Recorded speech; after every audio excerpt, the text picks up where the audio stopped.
દર્શક મિત્રો, મહામંથન મંતવ્ય ન્યૂઝમાં આપનું સ્વાગત છે। ભાવનગરની સટી હોસ્પિટલ વિવાદમાં આવી છે, જ્યાં ઓર્થોપેડિક વિભાગમાં રેસિડન્ટ ડોક્ટર સાથે રેગિંગનો બનાવ સામે આવ્યો છે। છેલ્લા 2 વર્ષમાં ત્રીજો રેગિંગનો બનાવ સામે આવ્યા બાદ ફરી ભાવનગરને કલંકિત કરનારી ઘટના સામે આવતા ચકચાર મચી જવા પામી છે। આ મામલાને લઈને રાજ્ય સરકારના આરોગ્ય પ્રફુલ્લ પાનસેરિયા દ્વારા પણ ટ્વિટરના માધ્યમથી આ ઘટનાની ગંભીર નોંધ લેવામાં આવી છે।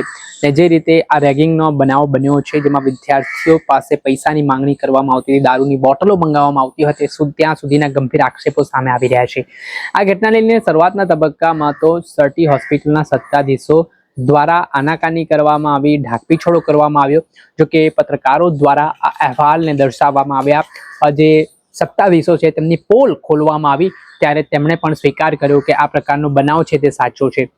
આ બાબતના સંદર્ભમાં જે ઓર્થોપેડિક હોસ્પિટલ છે તેના જે ડીન છે તેમનું પણ નિવેદન સામે આવ્યું છે।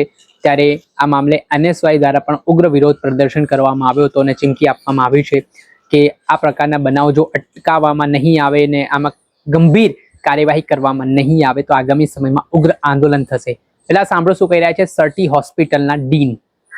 વિદ્યાર્થીઓ દ્વારા ઓનલાઈન ફરિયાદ કરવામાં આવી છે, તેમના સાથે અમાનવી વર્તન સાથે રેગિંગ કરવામાં આવી છે, તો શું વાસ્તવિકતા અને રાજ્યના હેલ્થ મિનિસ્ટર દ્વારા ટ્વીટ કરવામાં આવી છે? સૌથી પહેલાં તો ગઈકાલે અને એના આગલા દિવસે બંને દિવસે અમારી પાસે જ્યારે ઓનલાઈન માહિતી આવી એટલે તરત જ એ બાબત નોંધ પર લઈ અને કારણ કે જે ઓનલાઈન ફરિયાદ આવી એમાં કોઈનું નામ નહોતું, પણ ફર્સ્ટ યર વિદ્યાર્થીઓ લખેલું હતું, એટલે દરેક વિદ્યાર્થીઓને નેશનલ મેડિકલ કમિશન અને સુપ્રીમ કોર્ટના નિયમ પ્રમાણે જે આ કોલેજનું એન્ટી રેગિંગ સ્ક્વોડ છે એના દ્વારા બોલાવવામાં આવેલા હતા અને એન્ટી રેગિંગ સ્ક્વોડના સભ્યોની સાથે ડીન અને એડિશનલ ડીન સાથે રહી અને દરેકે દરેક જે ફર્સ્ટ યરના વિદ્યાર્થીઓ છે એની ડિટેલમાં 3 થી 4 કલાક સુધી એમને ટૂંકમાં જે વાત કરવી હતી એ પૂરેપૂરી વાત સાંભળી છે।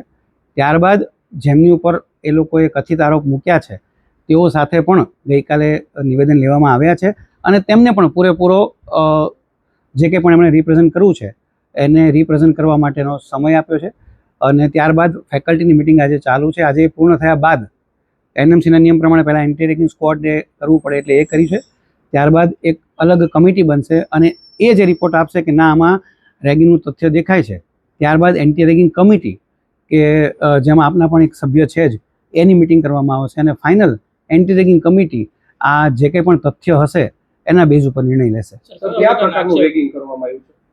અત્યારે જે આક્ષેપ છે, આમ તો આજના મીડિયામાં બધું જે લખ્યું છે કે ભાઈ ઘણી બધી વાર લખાવવામાં આવે છે, આ બધા પ્રકારના આક્ષેપો કરવામાં આવ્યા છે। બીજા કેવા આક્ષેપ છે, કયા પ્રકારનું રેગિંગ થતું? એવી વાત છે કે 2.5 લાખ રૂપિયા લેવા એટલે આક્ષેપ છે।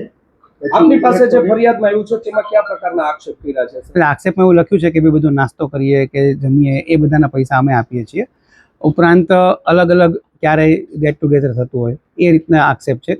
અને જ્યારે કોઈ પણ એ લોકો કાર્ય કરતા હોય તો જે આપણે કેમ સ્કૂલમાં જે રીતે કહેતા કે ભાઈ 5 વાર 10 વાર લખજો એવી રીતે એમની પાસે લખાવવામાં આવતું હતું, એ પ્રકારના આક્ષેપ કરવામાં આવ્યા છે। સાહેબ, મુર્ગા બનાવવામાં આવતા હતા એવો આક્ષેપ છે, દારૂની બોટલો મંગાવવામાં આવતી હતી, આપણે ખાલી મસ્કરીમાં કરતા કે પછી સાચી રીતે કરતા? હે, એક પગે ઉભો રખાવતા એ મસ્કરીમાં કરતા કે સાચી રીતે કરતા? એટલે શિક્ષક આપણી સાથે જે તે વખતે આપણને ના આવડતું તો કરતા હતા, એટલે એને આને કંઈ સંલગ્ન નથી અત્યારે એવું કહીએ તો ચાલે। મુર્ગા બનાવતા હતા? હા, એવી ફરિયાદ પણ છે। તેના લઈને સાહેબ કેટલા વિદ્યાર્થીઓની હેલ્થ ઉપર અસર થઈ છે? આજે 13 લોકો છે, એટલે 13 વિદ્યાર્થીમાંથી અત્યારે જોઈએ કે એક વિદ્યાર્થી તો અત્યારે પણ નહોતો આવી શકેલો, કારણ કે જ્યારે મેં બોલાવ્યા ત્યારે એક વિભાગમાં એડમિટ હતો એવું, એટલે એની પણ અમે તપાસ કરી છે કે કયા કારણસર એને દાખલ કરવામાં આવેલ હતો। સર, દારૂની બોટલો મંગાવવામાં આવતી હતી, મોંઘી ફરિયાદમાં લખ્યું છે એમણે એવું। સર, ક્યાંથી કોની પાસેથી મંગાવતા હતા તેનો સોર્સ આપણે જાણશું? એટલે હજી સુધી એ બાબતે તપાસ ચાલુ છે। કેટલા મહિનાથી રેગિંગ થઈ રહ્યું હતું? જે ફરિયાદ આવી છે એમાં એ લોકો એવું લખ્યું છે કે ભાઈ છેલ્લા 3 થી 4 મહિનાથી આ પ્રકારનું ચાલે છે એવું લખ્યું છે। પોલીસ સ્ટેશને હવે આ ફરિયાદ નોંધવામાં આવશે। એન્ટી રેગિંગ કમિટી કે જેમાં આપણા પણ સભ્ય છે એ જે ડિસિઝન આપશે અને જો એમાં એન્ટી રેગિંગનું તથ્ય દેખાશે ત્યારબાદ પોલીસ ફરિયાદ કરવામાં આવશે। 4 મહિનાથી રેગિંગ થતું હતું તેવી ફરિયાદ છે, તો અત્યાર સુધી કેમ તંત્રના ધ્યાનમાં ન આવ્યું આ રેગિંગની ઘટના? કારણ કે વિદ્યાર્થીઓએ એ બાબતની કોઈ જાણ કરી નથી એટલે ધ્યાનમાં નથી આવ્યું। સાહેબ તો સિનિયર ડોક્ટરો છે એચઓડી શું કરી રહ્યા હતા સાહેબ? તેઓ એચઓડી સાથે વાત કરે એ બાબતની અમે રજૂઆત કરેલી છે કે તમને એવું લાગે તો આપ એચઓડીને પણ રજૂઆત કરો. સાહેબ આપે એચઓડી ને મેમો આપ્યો, એ દિવસે એચઓડી એ વોટ્સએપના ગ્રુપમાં મેમો મૂક્યો, તે દિવસે સાંજે 4 વાગે ફરી વખત મુર્ગા બનાવવામાં આવ્યા છે. આટલી હિંમત કેમ થાય છે સાહેબ આ લોકોની? એચઓડીને મેમો સાહેબ વિદ્યાર્થીઓ સાથે અમારે વાત થઈ છે, અમારી પાસે તમામ પુરાવા છે, બધી જ વસ્તુ છે. વિદ્યાર્થીઓ અમને કીધું છે એ જ દિવસે ફરી 4 વાગે છે તે મુર્ગા બનાવ્યા છે. એ બાબતની તપાસ કરીશું. અચ્છા સાહેબ, પણ આપનો ખોફ નથી રહ્યો ડીનનો? આટલી હિંમત કેમ કરે છે સાહેબ? હવે એનો તો જવાબ હું નહીં સાહેબ આપી આપણે શકું. હજુ થોડા સમય પહેલા જ ધુરંધરના ગીત ઉપર નાચી રહ્યા હતા, તો ખરા અર્થમાં ધુરંધર ક્યારે આપ સાબિત થશો સર? સમય જ બતાવશે, એનો જવાબ મારી પાસે નથી. અચ્છા સાહેબ, આપે કેટલા લોકો રેગિંગ કરતા હતા આમાં? કઈ રીતે એ વિદ્યાર્થીઓએ 6 જણાના નામ આપ્યા છે. એ લોકોને આપણે બોલાવવા, એ લોકો સાહેબ બીજી કોઈ આમાં પક્ષે આપતો હા, એ લોકોએ ઓછામાં ઓછું 20-25 પેજ ભરીને એઓએ પોતાની રજૂઆત પણ આપી છે. એટલે જ કહું છું કે અત્યારે આપણે કોઈ પણ નિષ્કર્ષ પર ન આવતા એન્ટી રેગિંગ કમિટી કે જેની અંદર આપના પત્રકાર મિત્ર, ડીવાયએસપી સાહેબ, મામલતદાર સાહેબ, વકીલ, એક પેરેન્ટ, એક વિદ્યાર્થી અહીંના સ્ટાફ છે, એ લોકો પૂરેપૂરું ફરીવાર આની તપાસ કરશે. પ્રાઇમરી એન્ટી રેગિંગ સ્ક્વોડ અને જે કમિટી છે એનો એ જો નિર્ણય લેવાનો હોય છે કે તમે આમાં રેગિંગનું તથ્ય લાગે છે તો એન્ટી રેગિંગ કમિટી સમક્ષ બધા હાજર થશે અને એન્ટી રેગિંગ કમિટી છે એ ફાઇનલ નિર્ણય રહેશે કે કેટલા લેવલનું રેગિંગ છે, એનએમસીના નિયમ પ્રમાણે કેટલી સજા થવી જોઈએ અને ત્યારબાદ જે આગળની પ્રક્રિયા છે એ કરવામાં આવશે. સર કેટલા પુરાવાઓ છે તે ભોગ બનનારે આપને આપ્યા છે સાહેબ? કયા પ્રકારના પુરાવાઓ આપ્યા છે? પેનડ્રાઈવમાં ઘણા બધા સ્ક્રીનશોટ છે, આપ્યા છે અમને. બીજા કયા પ્રકારના સાહેબ પુરાવાઓ મળ્યા હોય આપને? લખાણ ને એ બધું જે હોય એ સાહેબ આ લોકો જે તમને કમ્પ્લેન કરી છે એમાં કઈ કઈ ટાઈપની આના ઉપર ત્રાસ ગુજારવામાં આવ્યો છે? ઓલરેડી આપણે વાત થઈ ગઈ છે. આના પણ એમાં વ્યવસ્થિત કરો. સાહેબે વાત કરી કે ભાઈ 1000 એક વખત લખવામાં આવે છે, પછી ભાઈએ કીધું એ પ્રમાણે મુર્ગા બનાવવામાં આવે છે. એના આધારે બોલો સાહેબ, એ તો અમે તો કહીએ જ છીએ, પણ કમ્પ્લેનમાં શું તમને એ લોકોએ કીધું છે? પાના પર લખી દીધું. એટલે કે સાહેબ આવી ઘટના અગાઉ પણ બની ચૂકી છે, તો આની પર નિયંત્રણ ક્યારે? અમારા તરફથી, હવે તમે જે નિયંત્રણની વાત કરી, તો અમારા તરફથી સંપૂર્ણ પ્રયાસ રોજબરોજનો એ જ હોય છે કે આ ઘટના ન ઘટે. અમે કદાચ તમને કહીશ કે આજે ફરિયાદ જે આવી છે એ એવા સ્ત્રોતથી આવી છે કે જેમાં અમે એવું રાખેલું છે કે કોઈ પણ નામ લખ્યા વગર પણ કોઈ વ્યક્તિ ફરિયાદ કરી શકે. ઘણીવાર એવું હોય કે ભાઈ તમે મારી પાસે ફરિયાદ કરવા આવો, હું તમને જોઉં તો કે ભાઈ આણે ફરિયાદ કરી. એ ન થાય એટલા માટે જ અમે એવી સિસ્ટમ રાખી છે કે નામ લખ્યા વગર વિદ્યાર્થીઓ ફરિયાદ કરી શકે. અને રોજ અમે આશરે સવારે 10 થી 11 એ જોઈએ છે ડેઈલી. અને અત્યાર સુધી એમાં અમારી પાસે જે ફરિયાદો આવી છે એમાંથી મોસ્ટ ઓફ દરેકનો અમે નિકાલ કર્યો છે. પછી સાદી ફરિયાદ પણ હોય અને આવી ગંભીર ફરિયાદ પણ હોય. જેના એચઓડી જો આવતા ન હોય એના ઓલામાં, તો એને ક્યાં કમ્પ્લેન કરવા છે? એના HOD સર કોણ છે આ વિભાગના?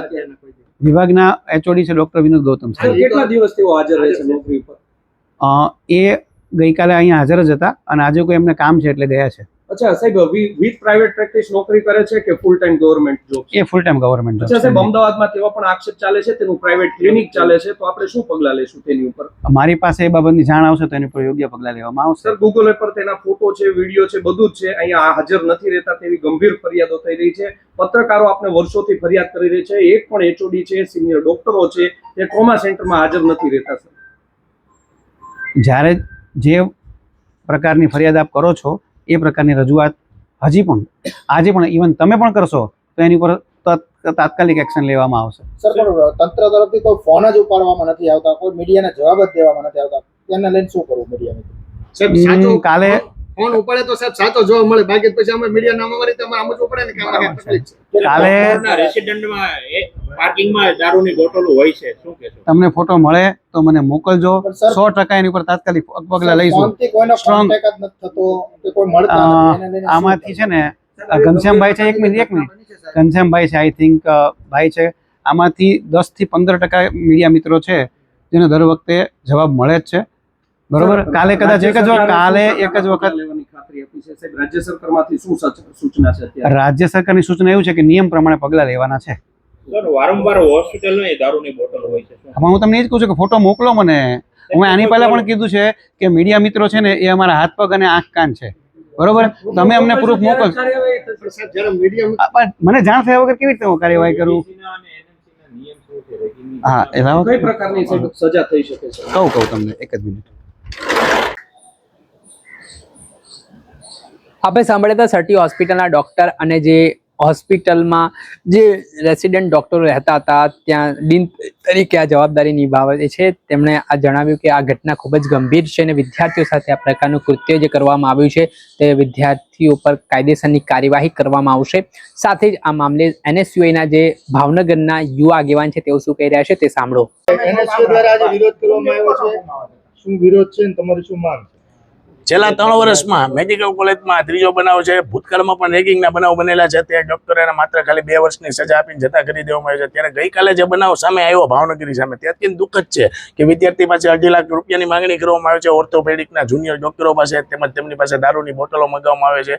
એ બાબતે અમે આજે ડીનને ઉગ્ર રજૂઆત કરી છે યુવક કોંગ્રેસ તેમજ NSU દ્વારા કે તાત્કાલિક આ વિદ્યાર્થીઓને રસ્ટિકેટ કરો, તેમજ વિદ્યાર્થીઓ ઉપર ડીન પોતે પોલીસ ફરિયાદ કરે. જ્યારે ભાવનગરની આ મેડિકલ કોલેજમાં કે ભૂતકાળના આપણા મંત્રી શ્રી શક્તિસિંહ ગોહિલ દ્વારા મેડિકલ કોલેજ લાવવામાં આવી હોય ત્યારે દુઃખદ બનાવ છે કે આ મેડિકલ કોલેજમાં આવા બનાવો અવારનવાર બનતા રહે. યુવક કોંગ્રેસ તેમજ NSUની એક જ માંગણી છે કે વિદ્યાર્થીઓ પર તાત્કાલિક પગલાં લે અને ઓર્થોપેડિકના જે HOD છે તે પણ ગેરહાજર છે તેની ઉપર તાત્કાલિક પગલાં લેવામાં આવે. ઓકે, કંપની આપનો આભાર માનું. જ્યાં આપણે સાંભળ્યા હતા NSUIના યુવા આગેવાન તેમના મામલે પ્રતિક્રિયા આપી છે અને હાલ ભાવનગરની સર્ટી હોસ્પિટલ વિવાદમાં આવી છે અને આ રેગિંગના મામલે ઘેરા પ્રત્યાઘાત પડ્યા છે. દર્શક મિત્રો, આ અહેવાલ દર્શાવી રહ્યા છે ભાવનગરથી અમારા સંવાદદાતા ફિરોઝ મલિક. આવા જ વિડીયો જોવા માટે મહામંથન મંતવ્ય ન્યૂઝ જોતા રહો.